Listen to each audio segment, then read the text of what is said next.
sampaikan pada minggu kemarin mengenai apa? Coding. Pengertian coding, konsep dasar coding dan lain sebagainya. Ya, kita review kembali nih, kita ulas kembali untuk materi pada minggu kemarin ya, sekilas. Oke, di sini teman-teman ada yang menyampaikan apa itu coding? Kode yang rumit. Kode-kode yang rumit, beta. Ada lagi nggak? Oke, dengan bahasanya sendiri aja. Silakan. Ada yang tahu? Ada yang masih ingat apa itu coding? Yang terlintas. Oke, Yusuf silakan. Apa? Coding adalah proses instruksi-instruksi yang dapat dipahami oleh bahasa komputer untuk melakukan proses tertentu. Siap. Good. Terima kasih Yusuf ya. Jadi sebuah coding itu merupakan terdiri dari bahasa-bahasa tertentu ya. Coding itu tersusun ataupun terbentuk dari berbagai bahasa pemrograman ya. Ada yang tahu bahasa pemrogramannya apa saja?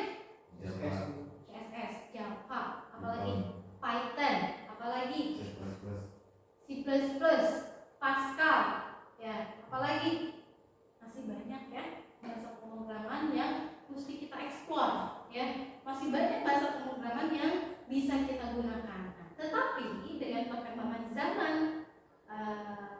pada hari ini, sebuah teknologi, kemajuan teknologi itu memudahkan kita dengan penggunaan ataupun penggunaan kolaborasi perangkat kecerdasan artifisial ketika kita membuat sebuah coding ya.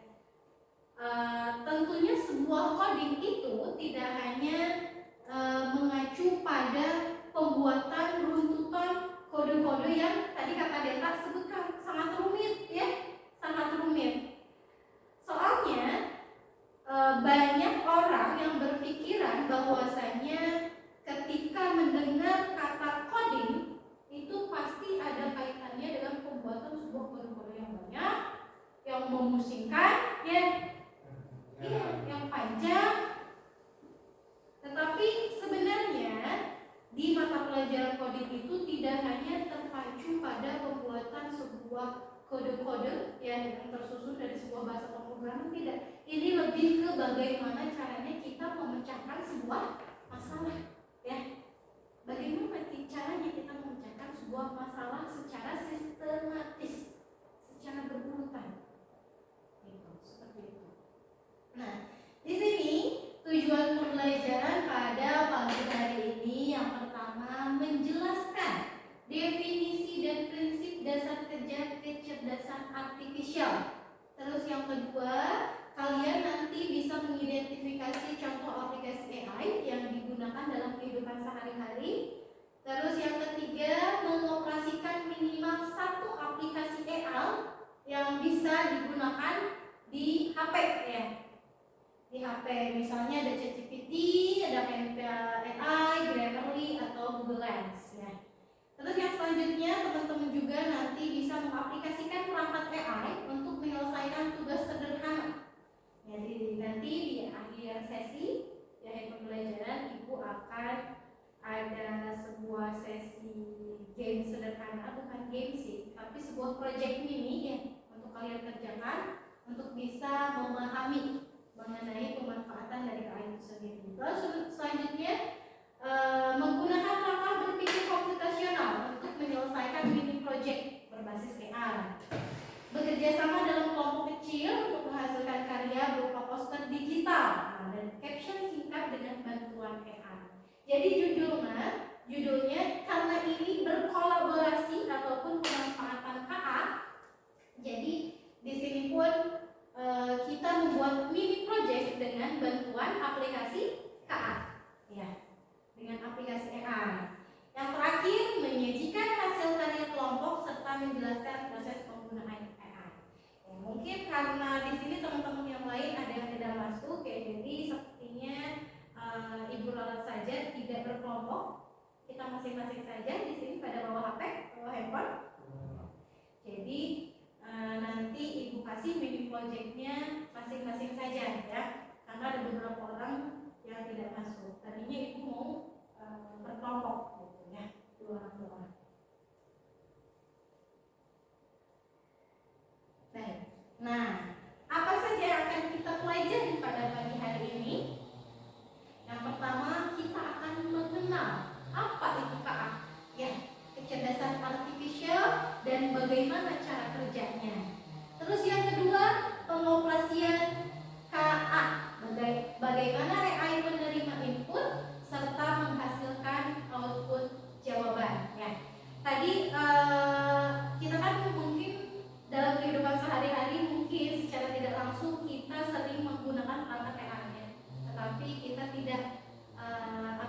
tidak tahu sepenuhnya cara penggunaan ataupun pemanfaatan dari KA itu sendiri.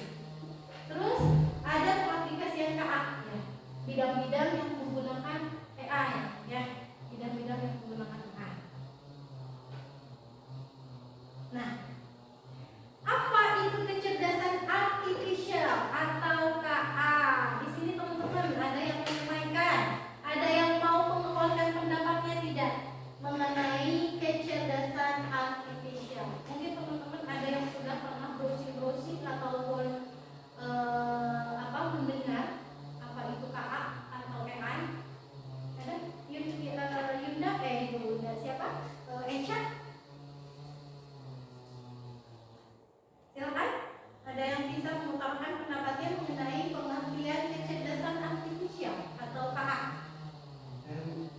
Boleh, Deta silakan. Apa itu kecerdasan artifisial atau yang lebih kita kenal yaitu AI atau artificial intelligence.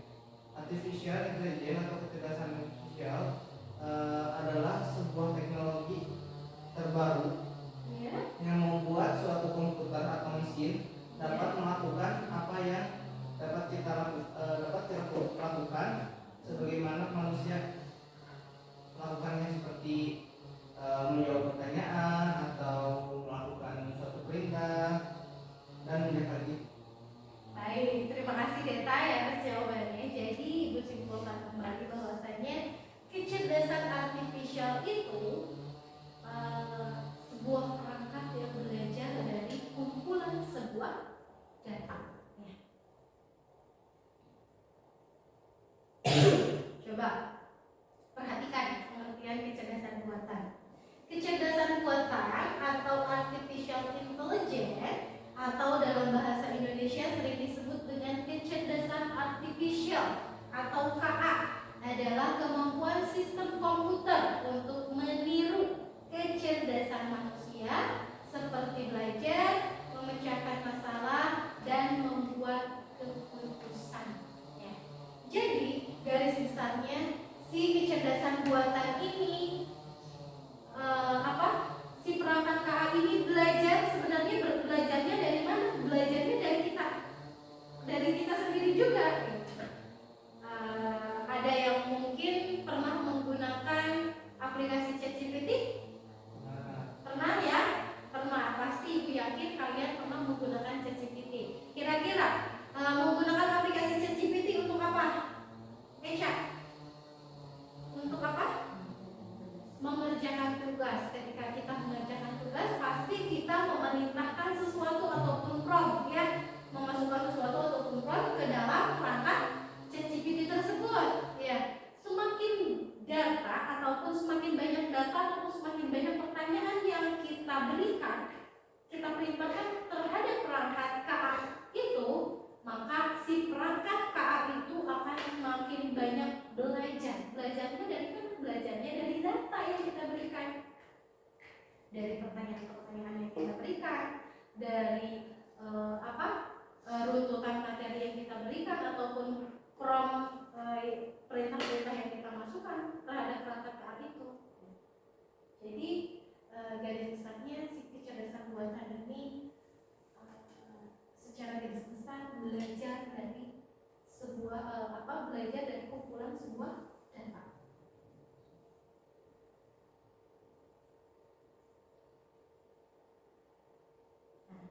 Contoh penggunaan KA dalam kehidupan sehari-hari. Teman-teman di sini ada yang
beranda YouTube-nya muncul video-video yang kita sering tonton, ataupun kita pergi ataupun membuka sebuah aplikasi e-commerce, aplikasi Orange misal, terus di tampilan awal dari aplikasi e-commerce tersebut muncul sebuah produk-produk yang sering kita kunjungi atau sering kita lihat-lihat, ya. Bisa Yusuf mencari sepatu sport bisa di aplikasi Orange, ya. Terus beberapa hari kemudian si produk-produk sepatu itu terus bermunculan, ya, di aplikasi Orange tersebut. Terus di Instagram, membuka aplikasi Instagram, mungkin secara tidak sadar Yusuf juga melihat ada postingan ataupun iklan mengenai sepatu. Nah, itu merupakan salah satu dari pemanfaatan KA. Ada yang berpikir tidak? Ada yang ini tidak? Kenapa? Kok bisa seperti itu? Ada yang bisa jawab nggak? Kenapa? Kok bisa seperti itu? Dari mana tahunya aplikasi online kita sedang mencari sepatu sport misalnya? Dari mana tahu YouTube kita yang suka kita tonton adalah video anime misal, atau video boxing misal? Dari mana coba?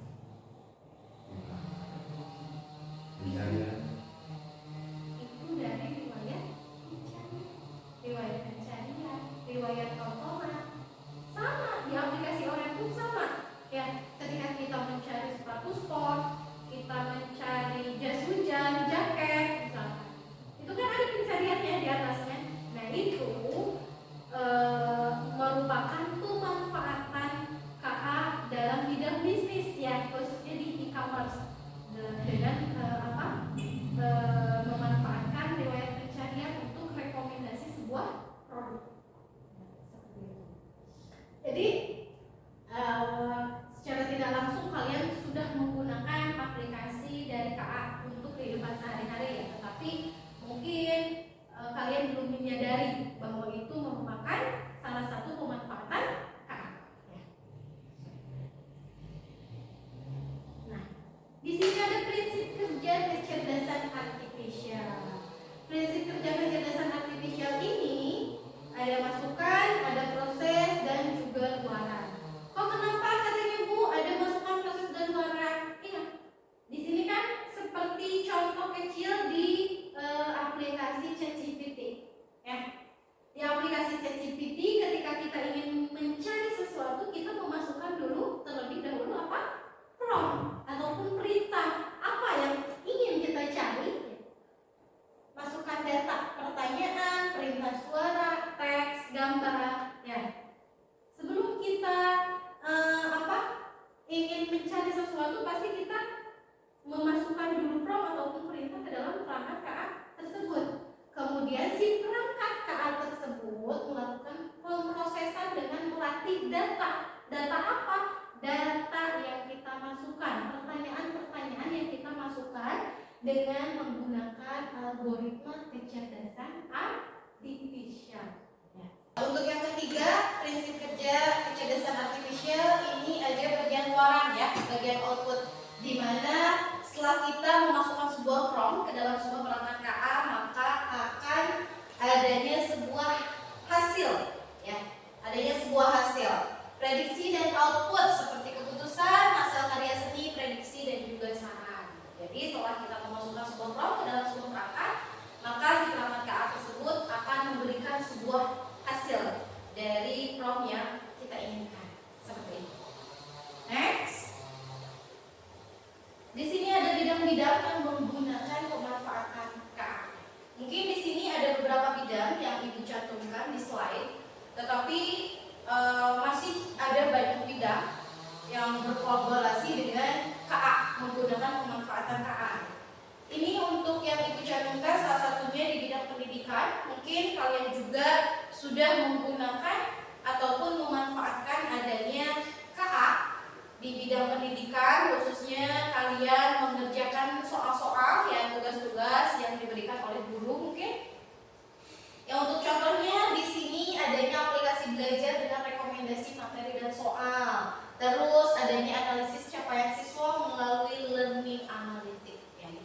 misalkan contoh di bidang pendidikan. Untuk di bidang kesehatan, di sini adanya diagnosa penyakit lewat citra medis, MRI atau CT scan. Tahu ya, MRI atau CT scan yang dimasukkan ke dalam alat. Nah, itu merupakan salah satu pemanfaatan KA di bidang kesehatan. Yang kedua, aplikasi telemedicine atau konsultasi online, di mana aplikasi ini tidak mengharuskan kita bertemu langsung dengan dokter ketika ingin berkonsultasi, tetapi cukup dengan menggunakan aplikasi tersebut ya.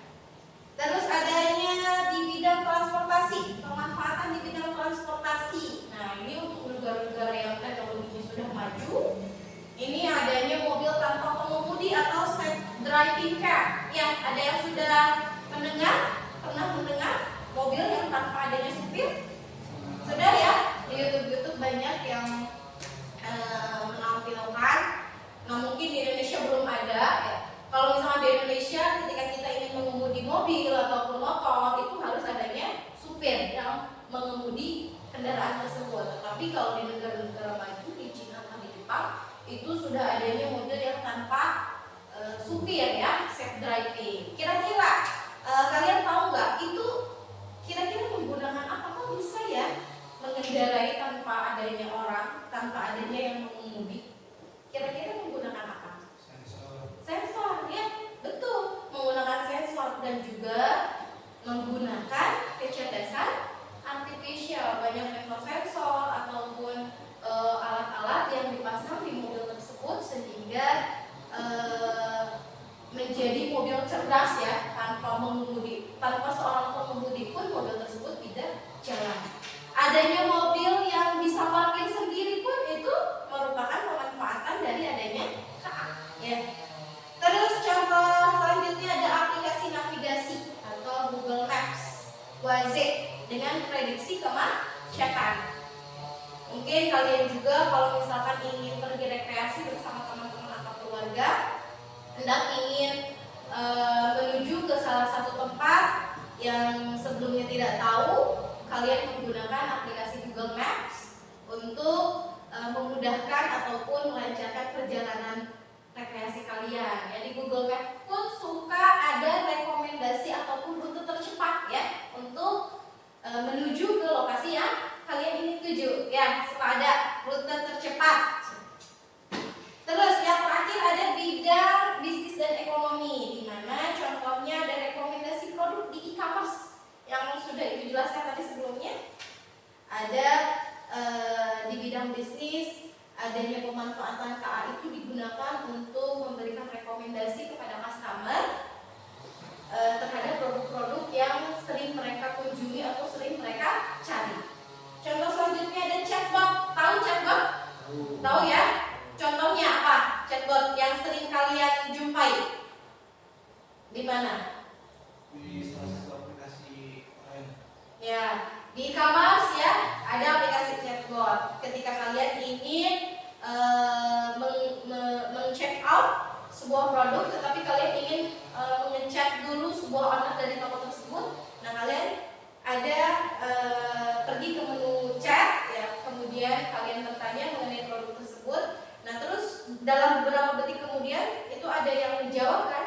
Nah, itu yang menjawabnya itu bukan manusia, tetapi itu menggunakan mesin ya, menggunakan pemanfaatan KA. Baik, terakhir mini project ya, sesuai dengan janji Ibu di awal bahwasanya untuk menambah pemahaman kalian mengenai materi yang disampaikan pada hari ini, Ibu akan memberikan sebuah mini project, di mana mini projectnya Ibu bebaskan, silakan kalian boleh menggunakan handphone ataupun laptop ya, laptop. Coba perhatikan dulu soal mini projectnya. Bayangkan jika kalian menjadi konten kreator muda yang ingin membuat kampanye hemat energi untuk anak muda. Bagaimana kalian bisa memanfaatkan AI lewat HP kalian? Jadi di soal ini coba bayangkan, posisikan kalian menjadi seorang konten kreator muda, di mana kalian bertugas untuk membuat sebuah kampanye hemat energi ya, untuk anak muda. Jadi kalian coba selesaikan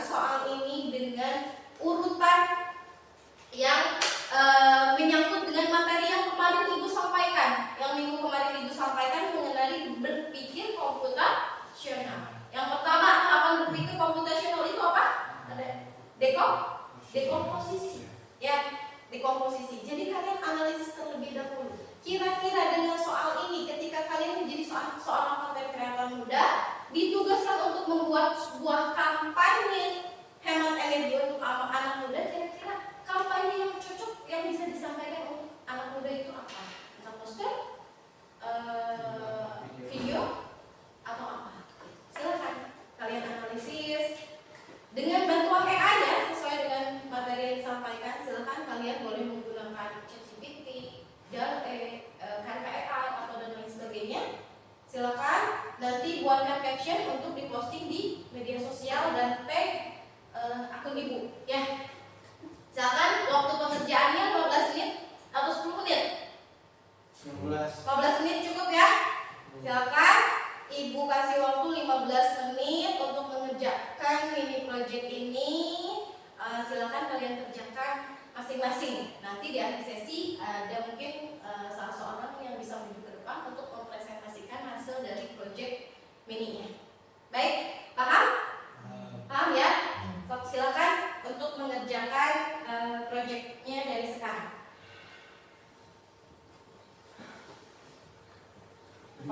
Poster menggunakan ChatGPT untuk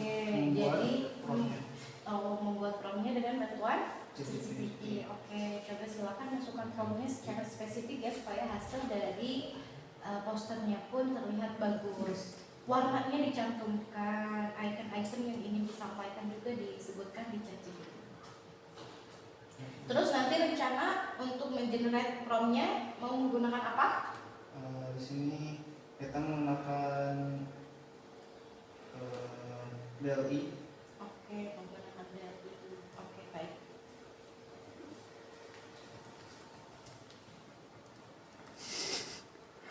Itu tempatkan.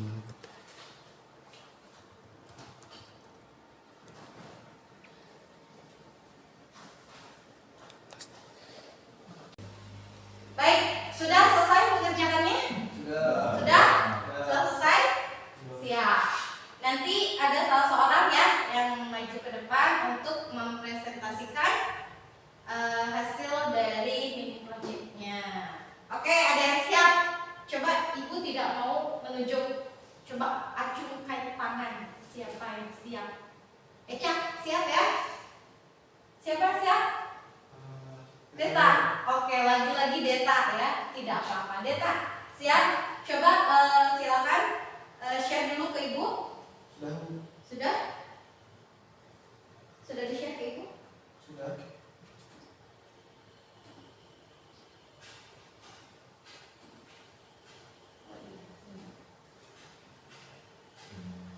Coba silakan untuk presentasi ke teman-temannya.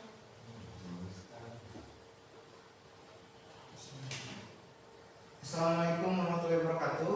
Waalaikumsalam warahmatullahi wabarakatuh.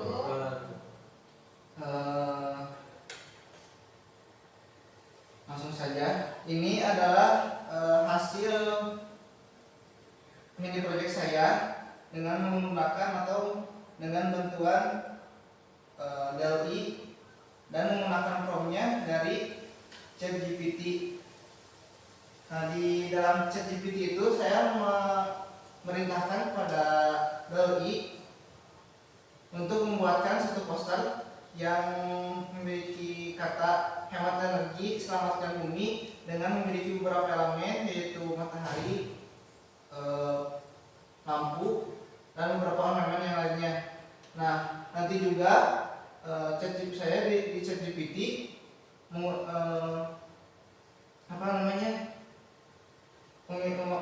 meminta bantuan ChatGPT untuk membuatkan caption untuk nantinya diposting di media sosial. Oke. Jadi sebelumnya Deta mendesain poster ini menggunakan aplikasi apa? DALL-E. Oh, DALL-E. Terus prompt-nya buat sendiri apa gimana? Prompt-nya meminta bantuan kepada ChatGPT. Oh gitu. Jadi si prompt-nya teman-teman ya. Jadi Deta memerintahkan membuat sebuah prompt dengan bantuan ChatGPT untuk membuat sebuah aplikasi apa? Dall-E. Dall-E ya. Oke. Terus untuk captionnya juga dengan bantuan ChatGPT gitu ya. Untuk nantinya diposting di media sosial. Oke, baik. Terima kasih Deta ya. Sekian dari saya. Assalamualaikum warahmatullahi wabarakatuh. Waalaikumsalam warahmatullahi wabarakatuh. Terima kasih Deta ya. Nah, ini merupakan salah satu contoh poster yang dihasilkan oleh AI ya, dengan bantuan AI yang di-generate dari prompt yang sudah kita perintahkan sebelumnya. Nanti yang lain juga hasil dari posternya silakan di-tag ke akun Instagram Ibu. Terus silakan juga cantumkan caption yang menarik. Ya. Oke, baik, untuk pertemuan pada pagi hari ini mungkin dicukupkan sekian untuk di akhir sesi. Ibu minta ada salah seorang dari kalian untuk bisa menyimpulkan materi untuk pertemuan hari ini. Coba, silakan. Ada yang berani untuk menyimpulkan? Siapa? Ayo. Oke, silakan Yusuf, coba simpulkan. Jadi kesimpulannya materi di siang ini Ya. itu adalah alhamdulillah kita telah belajar apa itu kecerdasan artifisial ya, atau KA, dan belajar bagaimana cara mengoperasikan di berbagai bidang yang dikombinasi Pemanfaatan ya, Ya, pemanfaatan KA di berbagai bidang. bidang, Oke, terus belajar apa lagi? dan cara menggunakan KA-nya, belajar tadi melalui Inputan, bagaimana caranya kita memerintahkan sebuah perangkat untuk ataupun tata cara membuat prompt yang spesifik sehingga menghasilkan sebuah hasilan atau output yang maksimal sesuai dengan yang kita inginkan. Baik, untuk pada pagi hari ini meskipun ada beberapa yang tidak hadir serta cuaca yang tidak mendukung ya, sampai hari ini pun masih hujan deras, tetapi Ibu sangat apresiasi. Terima kasih banyak untuk kalian yang sudah hadir ke kelas serta tepat waktu datang ke sekolah untuk belajar. Mudah-mudahan kita tetap diberikan semangat, diberikan kesehatan, sehingga kita bisa bertemu kembali di pertemuan selanjutnya. Ya, untuk pertemuan selanjutnya insya Allah nanti Ibu akan menyampaikan mengenai sama lanjutan dari kecerdasan artifisial, tetapi lebih dalam, gitu ya. Insya Allah nanti kita bertemu di minggu depan. Mudah-mudahan kita sehat, tetap semangat ya, semangat, harus semangat. Ya. Mungkin dicukupkan sekian.